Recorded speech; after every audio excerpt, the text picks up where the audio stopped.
Hello, hello, hello. Good day, spiritual beings. Welcome to the Celestial Medium Podcast.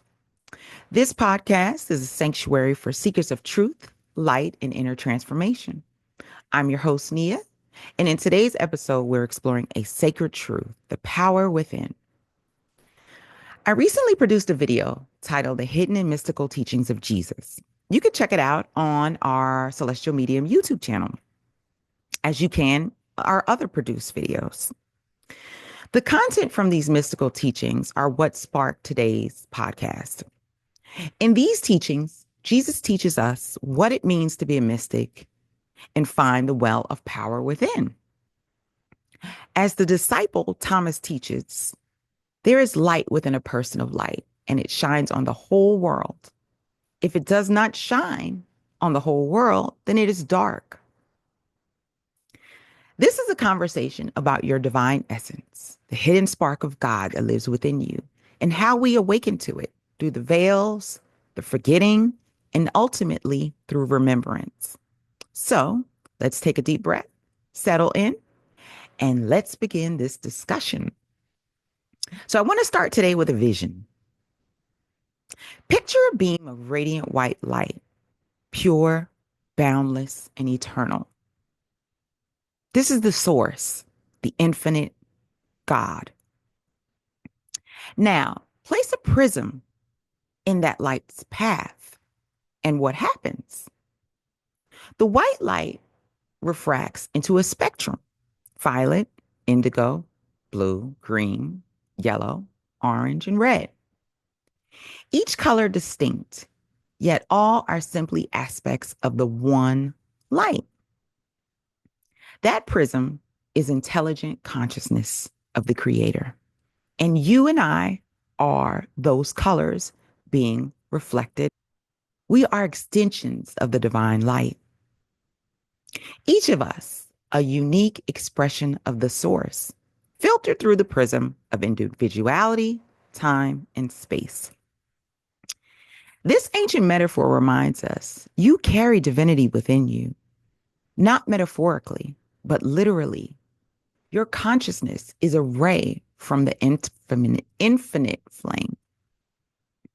You're the light meant to shine through, not just for yourself, but to illuminate the world. Because the world today needs your light, my light, and all the light it can get to shine now more than ever. But if this is true, why don't we feel it? Why don't we feel divine?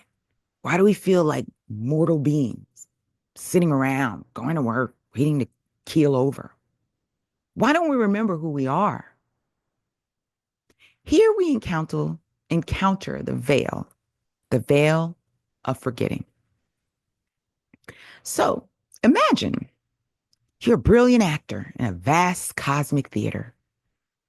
Between performances in different films or plays, you reside in a green room, a place of peace, wisdom, and full memory of all the roles you've ever played. But every time you go on stage, you're required to put on a mask and forget who you really are. But why? Well, because if you remembered your lines from all the past plays, or if you knew that it was all just a performance, the story would lose its intensity. The laughter wouldn't be real.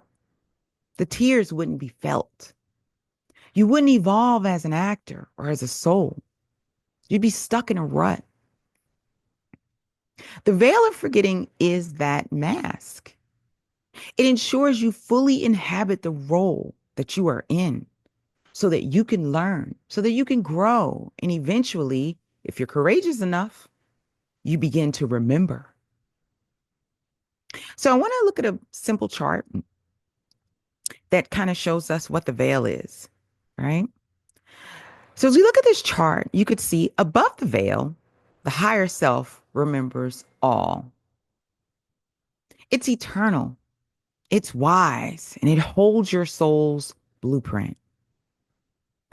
The veil in the middle is a filter. It's the filter that prevents the full light of awareness from passing through into the physical material realm with which we live in now. Below the veil is your current incarnation, navigating life with limited memory, experiencing contrasts, paradoxes, and gradually waking up to the greater truth. Now, before we enter this life and this incarnation, most traditions, religious and otherwise, say we pass through a veil that causes us to forget our true origin. It's why we feel separate, why we hunger for meaning, why we seek. But this forgetting's not a flaw. It's the foundation of the sacred game. Because only when the light forgets itself can it truly choose to remember. And it is in that choice that evolution happens.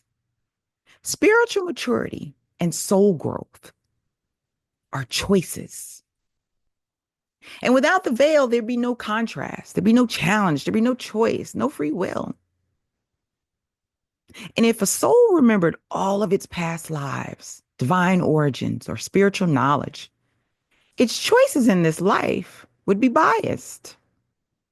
The forgetting allows for an authentic experience based on the current personality and the circumstances within which we live. So, forgetting past incarnations and higher truths means the soul can encounter challenges freshly, cultivating wisdom, compassion, strength without relying on previous knowledge.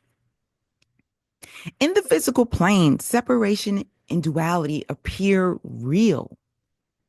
This illusion, what the Hindus and the Buddhists will call Maya, is necessary for the soul to experience individuality and to explore contrasts and paradoxes like light and dark, joy and pain, self and other self, which leads to conscious evolution. The veil is described as a deliberate distortion introduced in this third density experience that we are in order to increase the efficiency of soul evolution through choice and polarities. In Hermeticism, the veil symbolizes ignorance or illusion, like the veil of Isis, which must be lifted through a knowing or a spiritual initiation or series of spiritual initiations. In the mystery schools, such as Egypt and the Rosicrucianism, the veil is often depicted symbolically in rituals and teachings. The adept or the aspirant must pierce this veil to gain access to higher consciousness or divine wisdom. And while the veil of forgetting serves a sacred purpose in preserving the integrity of life's lessons, some seekers may feel called to explore memories beyond it. So I want to take a moment to talk about past life regressions. These experiences can be profound, revealing deep emotional imprints, karmic patterns, or unresolved energies carried from one incarnation to the other. However, such journeys are not for the curious alone, nor are they for the faint of heart. They are best approached by those who are truly ready to integrate what they uncover. As the Egyptian god of wisdom, Thoth, would say, don't open the door unless you're ready to actually deal with what you find. It's not for curiosity's sake. Opening the door to forgotten lifetimes may stir powerful feelings and spiritual responsibilities. Once you're given this kind of knowledge, you are responsible for it, what you do with it. You're responsible for evolving beyond it, using this knowledge. It's essential that regression work be grounded in sincere intention, emotional maturity, and a commitment to inner transformation. I myself have been through several life regressions and seen myself in several different lives. Some nice, some not so nice. Some where I have been a Viking and done terrible things. Some where I have been a slave and endured terrible things. So once you uncover these memories, you've got to be prepared, people, for what comes after. What do you do with them? How do you reckon with them? How do you complete missions that you realize you started yet have not finished? So again, I say to you, regressions are not for those who just want to know. They're really for those who are willing to do something with the knowledge, because knowledge is responsibility. I will also tell you that every higher being that I have encountered has told me free will is the first law of the universe. It is the greatest gift that we have been given. It is the divine saying, I trust you to shape reality and make your way back to me. I trust you with this information. I trust you to make good choices. And it is through free will that you realize we are not puppets in a divine play. We are co-authors, co-creators. We choose our responses, our beliefs, our paths. People always ask me when I do spiritual readings, when they ask me about their paths and about certain choices and which way a choice will take them and which way it will end. And let me tell you this, that if you go to a reading and a medium tells you 100% that a path that they see is a path, they're not honest. What a medium sees and what a mystic who can transcend and go to what we call the Akashic records see is the most likely paths. It is not set in stone because free will changes all. Okay?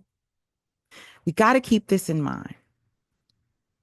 Remember, you're choosing your responses. You're choosing your path as we go along. Even when circumstances are beyond our control, our responses are not. And this is the key to reclaiming the power within. Because when you realize that your choices are sacred, when you stop giving that power away to fear, to others, to expectation, to fate, you truly begin to align your will with the will of the Creator, not through submission, not through blindness or blind belief, but through partnership. The mystics call this the great work, to bring the human will into harmony with the divine. I will tell you, people, this is alignment and authentic power. This leads to an incredible truth, an incredible responsibility that you have the power to change. Not just your habits or your outer world, but your vibration, your energetic signature, your true trajectory. You're not bound by past wounds or mistakes of yesterday. Your soul's not static. Energy is constantly changing, just like your spirit and your soul. It's dynamic. It is a living flame. And through conscious intent, through practices like meditation, shadow work, devotion, embodiment, you can literally retune your frequency. You can purify, you can heal, you can reprogram, you can align. This, my friends, is the power of inner alchemy. And once you begin the process, the universe responds. It meets you where you are. Energy shifts, paths open, synchronicities multiply. Life starts to mirror the changes within. Remember, as within, so without. And as I learned in the Gospel of Thomas, if those who lead you to say to you, see the kingdom of God in the sky, then guess what? The birds of the sky will precede you in heaven. Rather, the kingdom's inside of you and outside of you. The transformation is not in a distant heaven or waiting on Jesus to come back and save you, but in your very being. God has given you the same ingredients he gave Jesus. Jesus was his son. You are the sons and daughter of God, as is Jesus. And so you must learn to alchemically mix these ingredients to follow in his footsteps. That's what Jesus taught us. That's what Jesus was saying. Don't be me. Don't emulate me. Follow my footsteps. Follow my teachings toward the light. And so here's something beautiful that you need to embody. You were never meant to do this alone. The creator, the source, it's not just some distant power. It lives within you, and yet it also invites you into a relationship, into a communion. We are not just created beings, we are co creators with the infinite creator. Every thought, every belief, every choice is an act of creation. The universe doesn't happen to you, it flows through you. If you've ever heard me talk, if you've ever sat in on one of my readings or one of my spiritual teachings or signed up for a reading with me, you'll hear me say a million times fold that you must grab the reins with God. You must hold his hand. You must shift into that with which you wish to be. Be a conscious creator. God teaches us it is all around us, that creation is all. So don't sit back and wait. Consciously create. You're not alone in this sacred task, though. The Creator has sent help, beings of light that you cannot see who are here to assist, guardian angels, archangels, ascendant masters, spirit guides, teachers, the light within your higher self. They are present, waiting for your invitation, waiting for you to invite them in. And if you've heard what I said about free will being paramount, being the first ingredient in the universe, you'll understand why these beings don't just show up on your door waving a sign to help you, because you've got to seek them, people. You've got to find them. The path is laid out. The unmanifest is in front of you. But until you choose to manifest the unmanifested, you won't see it. When I speak of spirit guides, archangels, angels, and ascended masters, my science friends often go dark, go quiet. You know what they say? Well, I don't see any of this. I don't believe in things that I don't see. But yet, they believe in atoms. They believe in protons, but they believe in neutrinos that come through your body. They believe in dark matter that they have no conscious concept of what that is. They believe in oxygen. They believe in helium, nitrogen, elements that they can't see. But yet, a belief in a God that created all can't fathom it. It's mind blowing to me. We believe in oxygen. We know we breathe it, right? So why are you doubting oxygen like you're doubting this infinite light inside of you? You know you're alive. You feel it. Don't doubt it, people. Now, all of this leads to one central truth.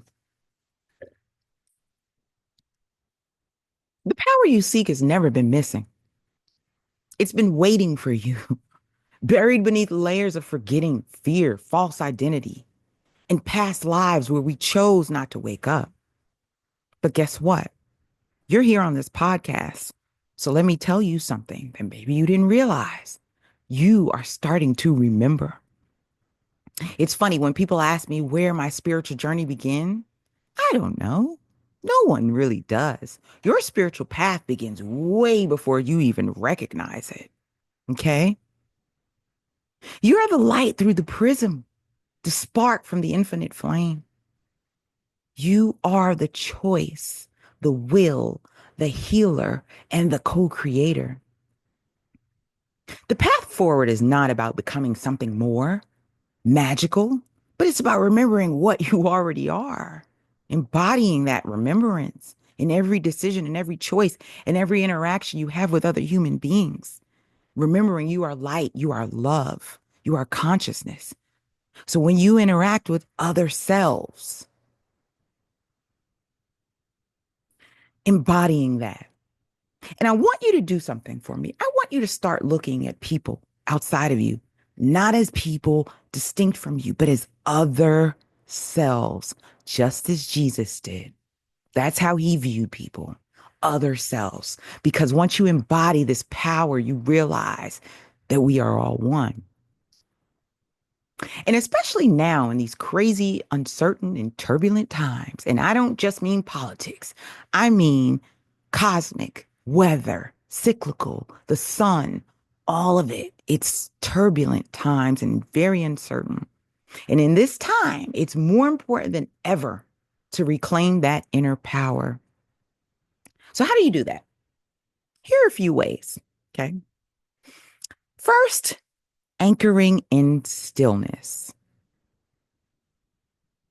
Even 5 minutes of deep breathing, silent meditation, clearing your mind every day can reconnect you to your center. People often ask me, okay, Nia, you say I have this same flame within me that you have, that I can talk to my ancestors, that I can hear, that I can channel higher beings. How? How is this even possible? And my first thing I'm going to say to you and every person that I speak to that asks this question is the anchoring in stillness, meditation, prayer, silence. When your ancestors come to me in a reading, they are not shouting, they're whispering. I have to silence all of my inner thoughts. I have to put Nia to the side and become a vessel. That is how I connect with spirit. That is how I connect with your ancestors and your guides and your angels that come with you. That is how I speak to the archangels. That is how I speak to the Egyptian pantheon, through silence. It is through whisper.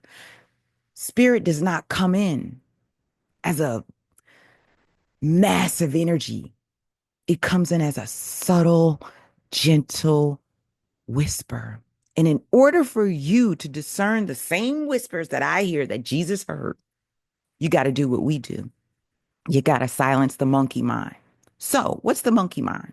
The monkey mind is the constant chatter. What am I going to do today? What am I going to eat? Where do I have to go? Oh my God, I got to be here. I got to be there. I got to go to work. I got to do this. I got to do that. Oh my God, worrying about the future, worrying about the past, not being grounded in the presence, in the silence.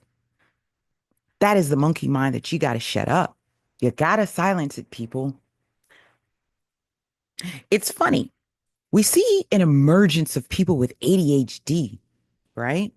And I don't chalk this up to some outside being. I chalk this up to the internet. I chalk this up to radio. I chalk it up to news. I chalk it up to all the distortions and the noise that we all are constantly ingesting that keeps us from going silent within and hearing the truth. That's what I'm talking about, people. Another step you got to take is discerning your own energy. So through this silence, what you start to pick up is your own energetic pattern. If you sit here right now for 5 minutes and listen to that hum, the gentle energy inside of you, what you're hearing is your energetic frequency. We all have one. God, the sun, everything has a frequency. Everything is vibration. So when you sit back and you listen to your own frequency, what happens? Something beautiful happens. You start to differentiate between your own frequency and that of others. So when I first started really practicing mediumship and I understood what my frequency was, and I sit in silence, when I sit with you in a reading, guess what happens? I start feeling other energies. And the only reason I know this is because I have learned my own energetic pattern to the point where I can discern when it is disrupted or when something else is coming to it and trying to change the pattern. And I feel into that difference. Who are you? What are you? What is this pattern I'm feeling? Is it a male? Is it a female? What is it? But only through discerning my own pattern as a baseline are you able to decipher other patterns and thoughts and this energy coming in. Another step, speak truth to yourself. You know, I find it fascinating. There's so many of us in therapy now, and I always say this to people who go to therapy. What are you telling your therapist? Are you telling them what you think? Or are you telling them what it really is? Are you telling them your truth? Or are you telling them what you think? Because let me tell you something, people. The layer of us that most of us know is ego. That's the layer you bring into your therapist. That's what you're telling your therapist, your ego. He did this, he did that. She did this, she did that. But are you owning it? Are you speaking the truth? Are you owning what you did? Your thoughts, your words, it all shapes reality. It creates reality. And unless you're speaking truth, you're not speaking reality. You're in the veil. So when those uncomfortable feelings rise up in you, when I cut that guy off in traffic that's driving like a turtle in Atlanta, am I speaking my truth? Am I being divine? When I do that, let me tell you what spiritual alchemy is. Spiritual alchemy is when you find yourself having a feeling or reacting or doing something that you know good and well is not in line with your spirit. So, example of cutting someone off in traffic, that's not in line with my spirit, right? I really could just get behind this guy or I could get another lane. I could be a better person. So when I feel that feeling welling up in me where I want to cut somebody off, let me tell you what I do. I pause and I say to myself, where's this coming from? Why do I feel this negativity? This doesn't feel like it's really me. This feels like it's someone else. This feels like it's ego. What is happening right now? And I pause and I get to the root. What's happening is I'm being impatient. What's happening is I'm acting like this 30 seconds behind this guy is really going to ruin my entire day, or that I have a clock to punch when I don't, right? Getting to the root of the negative feelings, facing it, arguing with it, telling it you're wrong, ego step back in your place. That's speaking your truth. That's spiritual alchemy. That's changing. That is saying, I want to be more like the spirit that I know I embody. That is authentic power. And every time that darkness wells up in you, I challenge you to do this because that is what Jesus and God are challenging you to do. Face it. Don't blame the guy in traffic. That's not him. You're reacting. Own your reaction. When that coworker who's driving you crazy every day drives you crazy on a Monday, say to yourself next time, what about this is driving me crazy? What about this is me and not them? How much of this do I own? This is spiritual alchemy. This is facing the darkness within you. And it's not beating the darkness up. It's owning it and saying, okay, darkness, I don't like the way this feels. I don't like this feeling I'm getting inside. Doesn't feel like God. Doesn't feel like the light. Let me turn away. Be a better person. Do something else. Try something different. Be patient. These are the changes. This is the growth. This is evolution. It's not saying, oh, I cut people off in traffic and guess what? That's just me. So I'm going to keep cutting people off in traffic. That's not it, people. That's not where it's at. And if that's what you're doing, guess what? You're not ready. And so I challenge each of you today to face that darkness within you. Next, I'm going to give you another tip. Create sacred routines, whether it's morning tea in silence or silence by candlelight or meditation every morning before you start your day, whether it's meditating at night before you end your day. One of the things that I like to do at the end of the day, when I'm in bed, lay down, close my eyes, before I just pass out, I rewind the day. I review it. Where did I go wrong? Where did I go right? What do I want to see more of? Did I align with authentic power today? Or did I fall under the veil, fall in line with the sheep? And when you do that and you have these moments of self-reflection and not victimness, ownership, okay, you create these sacred routines. This is alchemy. This is evolution. Another thing, call on your higher selves. So some people are like, who is my higher self? What's a higher self? When you go to cut that guy on traffic and you hear a voice saying inside, don't do that. Ah, don't do that. Don't be mean. That's it, people. That's the higher self. Your higher self, to me, what I believe is your sixth dimensional self. It is your future self. It is the spirit. It is your spirit that has evolved beyond incarnations. It knows all of your lives. It knows everything about you. So when it talks, you do well to listen. And in moments of doubt, pause and ask it, what should I do here? What would love do here? What would Jesus do here? I promise you, your higher self will help you figure that out. And so these tips that I'm giving you, folks, they're not just coping strategies. They are rituals of empowerment, rituals of evolution. And each small act of presence is a way of reclaiming your sovereignty in your light.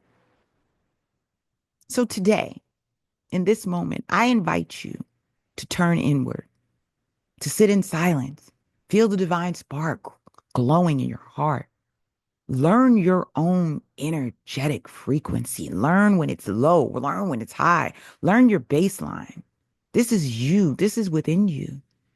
It's ancient, it's eternal, and it is you. And so I want to thank you for journeying with me today. And I'd like to say to you, if this message resonated to you, share it with fellow seekers, with those who you think are ready for the evolution of spirit. Check out our full suite of videos on YouTube and our website, celestialmedium.com. Book a reading if you so choose. Book a class with me. Learn more. Grow. Not just for me, whoever you resonate. Whatever spiritual guru resonates with you, seek more. Feed your soul, folks. This is soul food. And so let the light ripple, let it grow. Because the more each of us awakens, the more we illuminate the collective service to other selves. And so, until next time, folks, stay curious, stay radiant, and above all, stay connected to the power within. Thank you again. Namaste, and I will see you next week.